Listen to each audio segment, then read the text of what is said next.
नमस्कार दोस्तों, आज हम बात करेंगे भारत के पहले सूर्य मिशन आदित्य L1 के बारे में। यह मिशन सूर्य के वायुमंडल के बाहरी भाग यानी कोरोना का अध्ययन करने के लिए है। कोरोना सूर्य का सबसे गर्म हिस्सा है और इसके रहस्यों को अभी भी पूरी तरह से नहीं समझा गया है। आदित्य L1 का लॉन्च। आदित्य L1 को 2 सितंबर 2023 को श्रीहरिकोटा स्थित भारतीय अंतरिक्ष अनुसंधान संगठन यानी इसरो के लॉन्च पैड से लॉन्च किया गया है।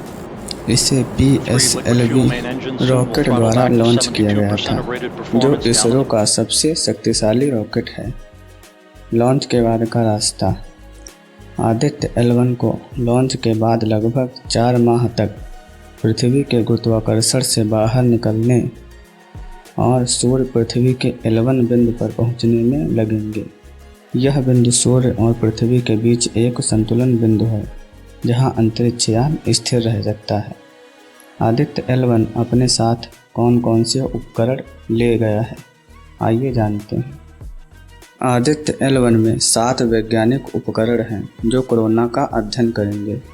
इनमें से कुछ उपकरण ये हैं: एक स्पेक्ट्रोग्राफ जो कोरोना के प्रकाश को अलग करेगा और इसके विभिन्न घटकों का अध्ययन करेगा।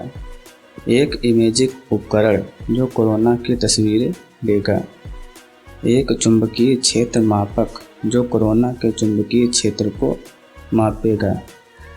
एक परमाणु घड़ी जो समय के बहुत सटीक रूप से माप सकती है। एक एक्सरे डिटेक्टर जो कोरोना से एक्सरे का पता लगा सकता है और एक कण डिटेक्टर जो कोरोना से आवेशित कणों का पता लगा सकता है। ये उपकरण वैज्ञानिकों को कोरोना के बारे में और अधिक जानकारी प्रदान करने में मदद करेंगे। अब आप सोच रहे होंगे कि मैं बार बार आपको कोरोना के बारे में बता रहा हूँ, लेकिन ये कोरोना है क्या, आइए जानते हैं। कोरोना सूर्य का सबसे बाहरी वातावरण है और इसका तापमान लाखों डिग्री सेल्सियस तक पहुंच सकता है।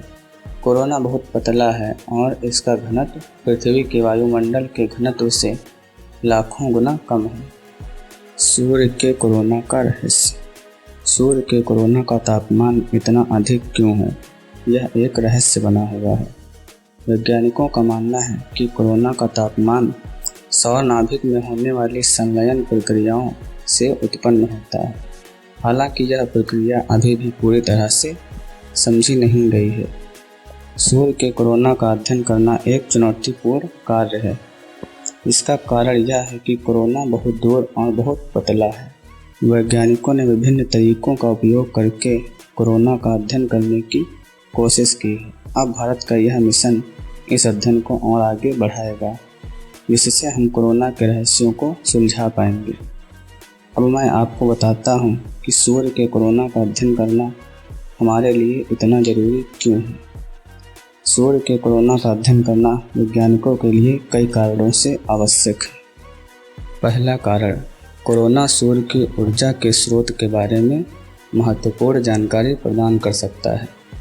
सूर्य का कोरोना सूर्य के कुल प्रकाश का केवल एक छोटा सा हिस्सा है, लेकिन यह सूर्य के कुल ऊर्जा उत्पादन का लगभग 50% है। दूसरा कारण, कोरोना सौर तूफानों और अन्य खगोलीय घटनाओं को प्रभावित कर सकता है, जो पृथ्वी को प्रभावित कर सकती हैं। सौर तूफान सूर्य के कोरोना से निकलने वाले आवेशित कणों के विशाल विस्फोट होते हैं। ये कण पृथ्वी के वायुमंडल में प्रवेश कर सकते हैं और बिजली के झटके, रेडियो व्यवधान और अन्य समस्याएं पैदा कर सकते हैं।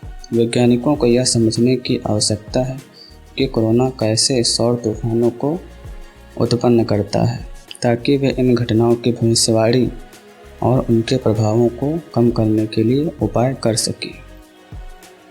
तीसरा कारण, कोरोना हमारे सौर मंडल के अन्य ग्रहों और पिंडों को प्रभावित कर सकता है।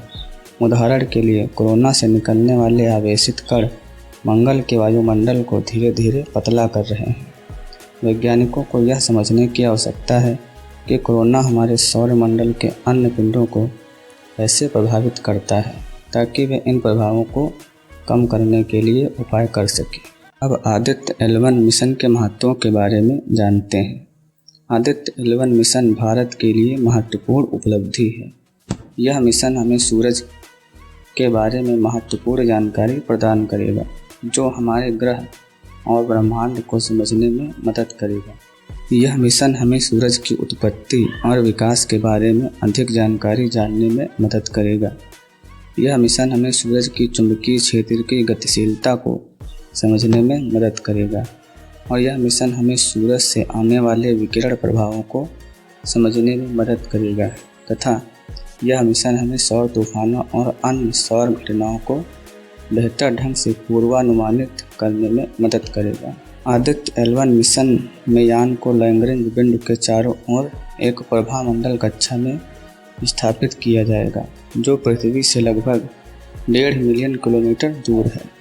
मिशन की अवधि लगभग 5 सालों के लिए निर्धारित की गई है, जिसके दौरान आदित्य L1 हमें बड़ी मात्रा में डेटा एकत्रित करके भेजता रहेगा, जो हमारे विज्ञान के क्षेत्र में एक क्रांतिकारी परिवर्तन ला सकता है। अब आपको बताता हूँ कि लैग्रेंज पॉइंट क्या होता है। लैग्रेंज पॉइंट एक ऐसा पॉइंट होता है जहाँ अंतरिक्ष में गुरुत्वाकर्षण बल संतुलन में होता है। ये बिंदु पृथ्वी और चंद्रमा व पृथ्वी और सूर्य के बीच में पाए जाते हैं। लैग्रेंज पॉइंट में वैज्ञानिक अंतरिक्ष यान और उपग्रहों का उपयोग करते हैं, क्योंकि यहाँ गुरुत्वाकर्षण संतुलन में होता है, जिससे अंतरिक्ष यानों को कम ऊर्जा लगती है। आदित्य L1 मिशन इंडिया के लिए बहुत गर्व का विषय है। हमारे वैज्ञानिकों और इंजीनियरों ने बहुत मेहनत करके यह मिशन संभव कर दिखाया है। हम दुनिया को दिखलाएंगे कि हम भी अंतरिक्ष क्षेत्र में आगे बढ़ रहे हैं।